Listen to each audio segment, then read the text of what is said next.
Welcome back to Chris Caruso Bass Guitars. This is part 2 of my bass guitar shaped sign build for the shop. And in this video we're going to go ahead and complete it with stain and gluing on the letters. So I hope you enjoy it. What we have is now a glued up bass guitar shaped sign. I've already sanded this and I've also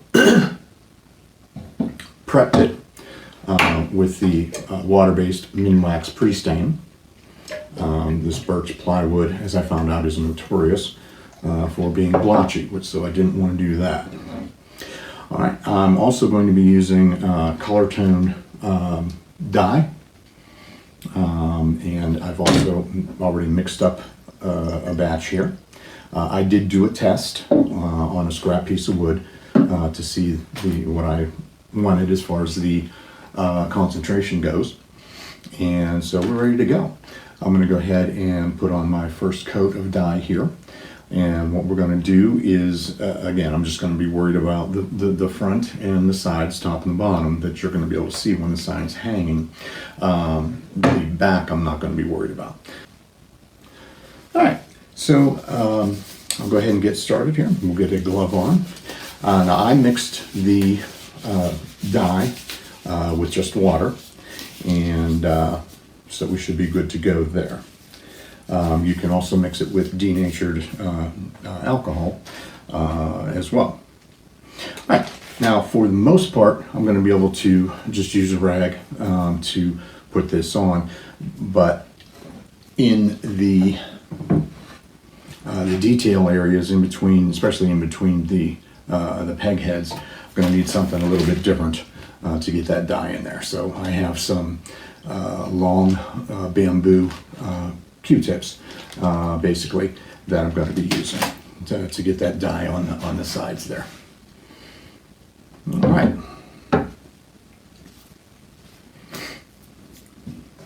And like I said, I've already tried this on a piece of scrap plywood, so I know what the concentration is going to look like.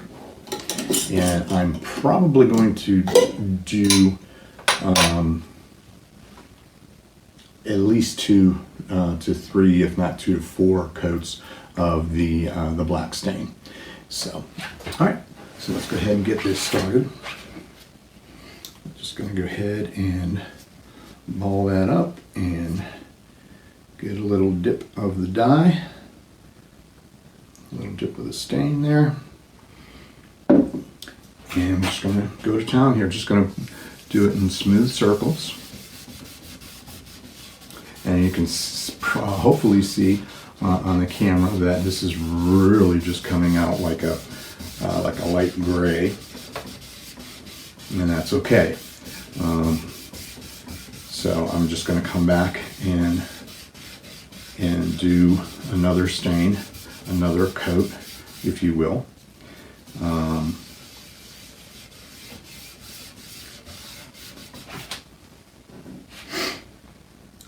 And each time I do it, it's going to get darker until I get to the point that I want it to be. So again, I'm just swirling it on there, making sure I get a nice even coat. And that's one of the reasons that I'm using the water base, because you can work with it a little bit more, and being that this is actually my first time staining something, I want to make sure that it's nice and evenly coated. So there we go. All right. Get some more dye. Okay. And let's go to town on this neck board, this 3-piece neck.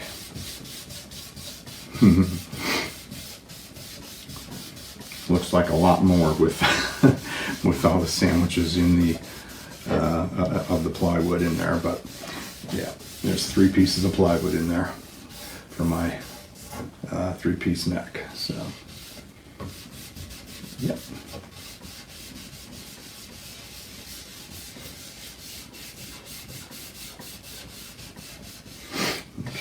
And you can see as I go over it here again that it does add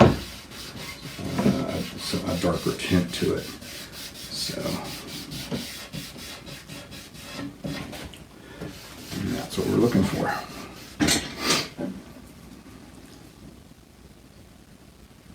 The other nice thing about using the water base is that I don't need a respirator.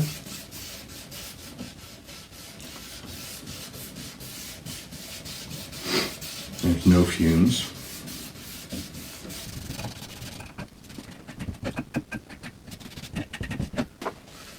Okay, going pretty good here.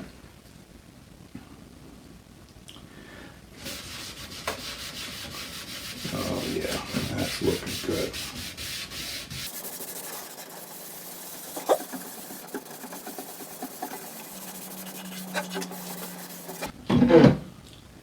And for the edges of the body,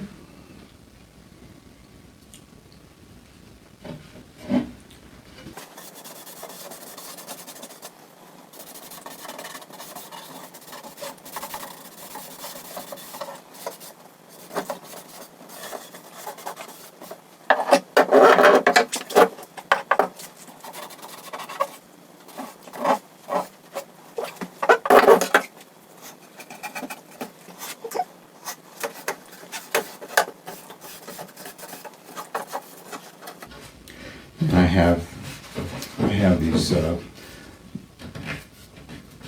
bar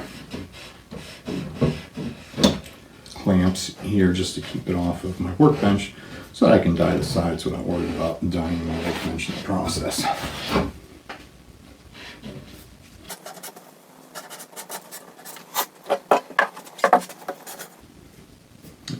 Now you get a nice shot of the front there. So I'm using some of the tie off of this rag here. I'll go ahead and get some more here.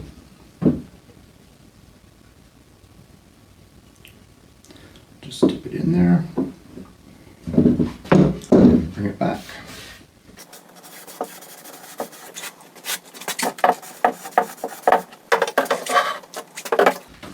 Alright. Again, for this headstock, I'm going to try and do as much as I can with the towel rag here.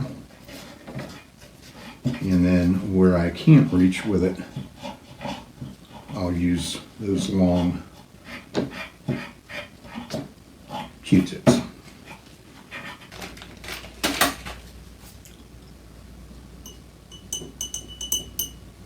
Just dip it in there and down here. Let's see if there's anything that I missed here along the body while I'm at it.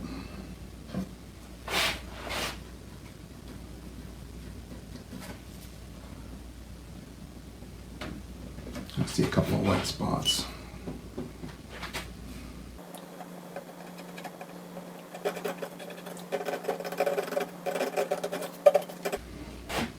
I do like the way it's looking, which is a good thing.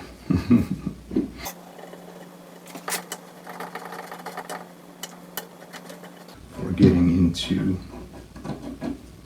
these tight areas in between the headstock keys on this side.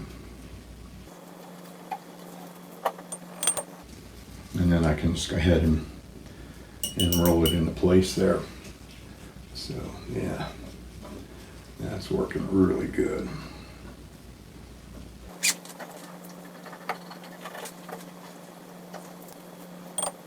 Okay.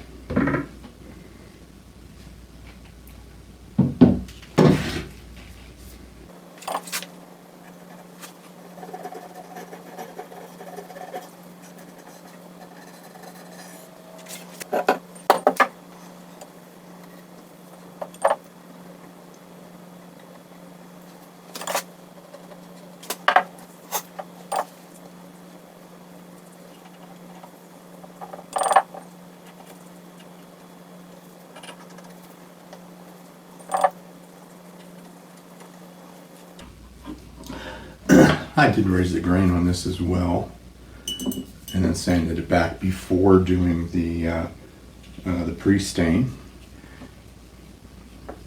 And then after the pre-stain, I sanded it back again. So we should really not get too much or very minimal grain raise out of the die at this point. But I am expecting it. And ready for it, just in case. All right. So I think that's pretty good. I'm going to check for uniformity here before I hang it up here for tonight and let it dry. And we'll be ready to attach the letters. All right, so we'll see you once again in just a little bit. All right, welcome back to the video. And as you can see, I've got two coats of stain on here, and I really like the way it turned out. While we were off camera, I went ahead and put on some guide tape so that my letters stay in line. Also tested out my spacing, and I have my quick square here to make sure that their letters are straight up and down. I'm going to be using the CA glue as a chemical clamp to lock everything in place for me. And then I'm going to use Titebond Quick and Thick, which is instead of the original Titebond. I read that the original Titebond would actually bond to the stain, and so then your bond is between the letters and the stain instead of between the wood and the wood. Also, this is white glue, not yellow, and it will dry clear. So if there is any squeeze out underneath the letters, it's going to dry clear, so you won't see it. So another good reason to use that. And I have my word spacing here, block. And speaking of blocks, a couple blocks from one of our favorite toys, and this is going to be from in between the letters. All right. Now, oddly enough, I am getting a little bit of a shadow from the light, so I have a work light here that I'm going to use to lighten up this side that I'm working on, and that way I'll make sure that all the letters are on the line, not above it or below it. So, all right. So let's go ahead and get started here. Go ahead and take some of these off, and they said just use a couple of drops, so that's what my plan is, just to use a drop here or there, and like 3 drops of this and 2 of this in between. So that's all there's going to be to put this on here, and so there we go.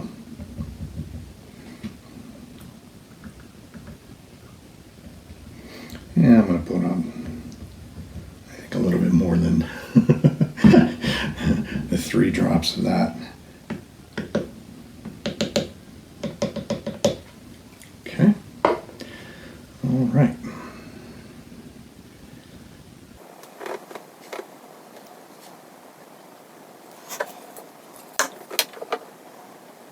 Okay. That's pretty straight on. So that's awesome. And away we go.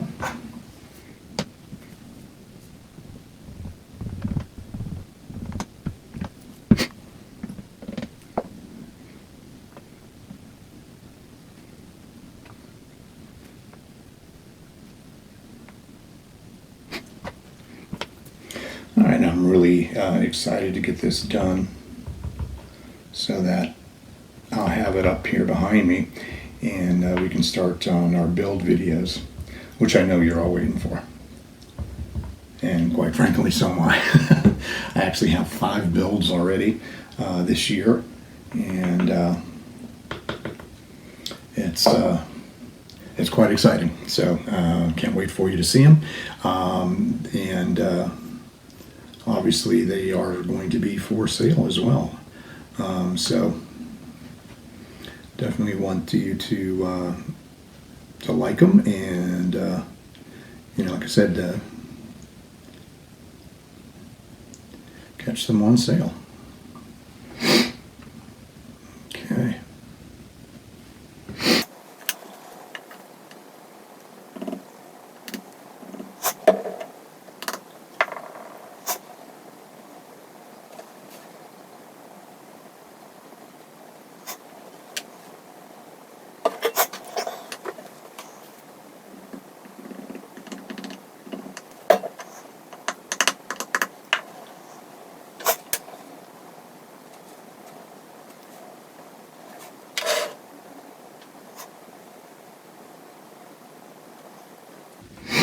All right.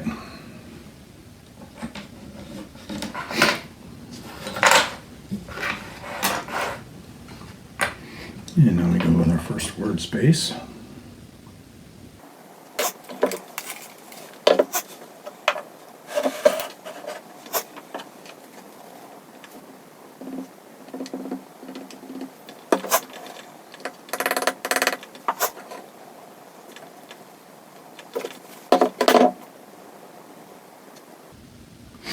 Okay, and that's probably shining right in the camera, so we don't want to do that.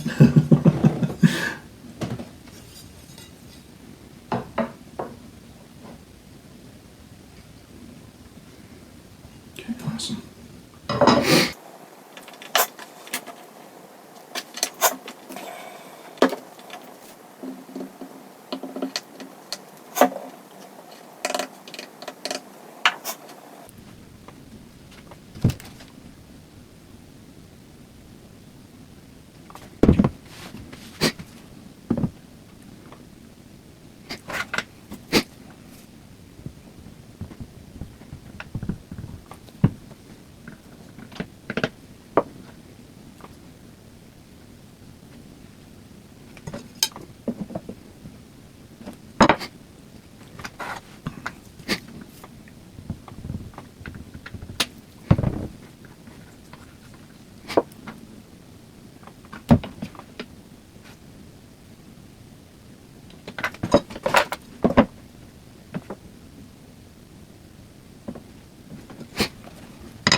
Also read on these letters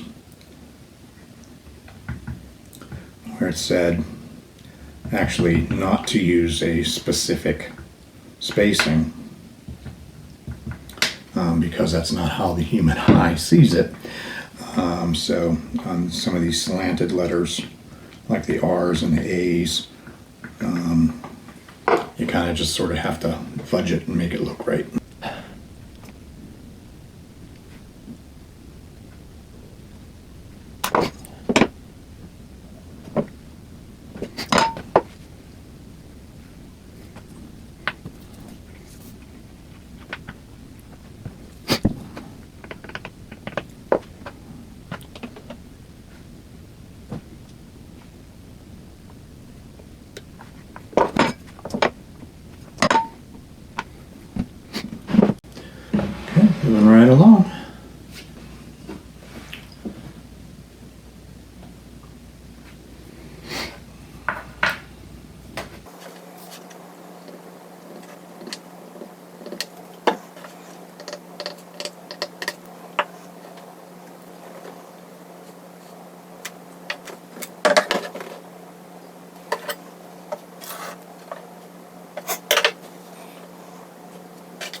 Okay, and there we have it. All the letters are on. I'm going to let this glue up, set up overnight. We'll go from there.